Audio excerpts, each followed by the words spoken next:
δεν συγχωρεί ο νεόφυτος, πώς θα κάνει Πάσχα στις 16 Απρίλη.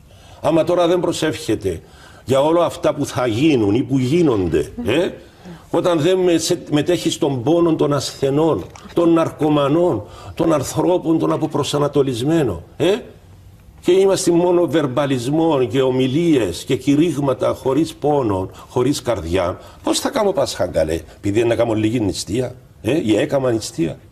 Ο διάβολος, τους λέω, δεν τρώει τίποτε. Είναι διάβολος. Οπότε θέλω να πω, γιατί επιτρέπει αυτός ο Θεός που αναστήνεται από εκ νεκρών, νικά των θάνατων, θάνατον πατήσας, και μας προσφέρει άφεση αμαρτιών και ζωή αιώνιων, και το σώμα του και το αίμα του σε κάθε Θεία Λειτουργία. Αυτά είναι το Πάσχα. Για να αναστηθούμε κι εμείς λοιπόν. Έτσι. Γιατί τα επιτρέπει όλα αυτά?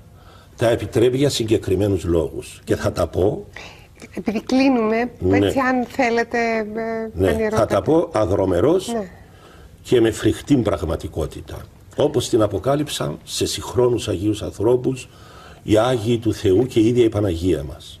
Η πρώτη μεγάλη αιτία που θα συμβούν όλα αυτά τα γεγονότα είναι οι αμετανόητες εκτρώσεις που γίνονται σε όλα τα μήκη και πλάτη της γης. Το δεύτερο είναι η εκτεταμένη βλασφημία του ονόματος του Θεού, οι μαγείες και οι σατανισμοί.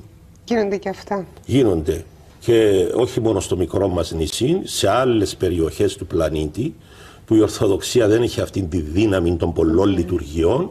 Αυτά είναι εκτεταμένα και παρατεταμένα και δομημένα αιώνες τώρα μέσα στην κουλτούρα τους.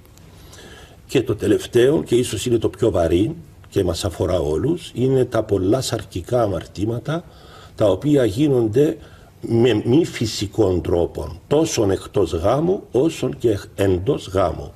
Αυτόν εγώ και λόγω καλογερικής δεν το κατάλαβα και ρώτησα έναν εκ των ανθρώπων του Θεού και μου είπε το εξής, πολύ σπουδαίο.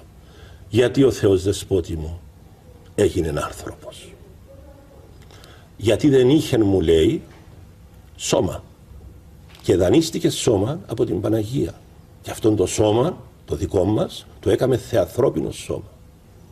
Το ανέστησε, ενίκησε το θάνατον του, την αμαρτία του, τον πειρασμό του, και το ανέβασε στους ουρανούς και το εκάθισε εκ δεξιών του Θεού Πατρός. Και μας το προσφέρει σε κάθε Θεία Λειτουργία. Εις άφεση αμαρτιών και ζωή αιώνιων. Τι κάνουμε εμείς αυτόν το σώμα, λέει? Το σκοτώνουμε με τις εκτρώσεις, με τα παραφύση, με τα λεγόμενα δικαιώματα μας τα σύγχρονα, το ατιμάζουμε και πραγματοποιείται αυτό που λέει το Ψαλτήρης. Άνθρωπος εν τιμή ον ουσινίκεν, παρασυνευλήθην της κτίνεση της ανοήτης και ομοιώθη αυτής. Ο άνθρωπος, λέει, ο οποίος ήταν φτιαγμένος, είναι φτιαγμένος για τιμήν, να τον τιμήσει ο Θεός, δεν το κατάλαβε αυτόν το πράγμα.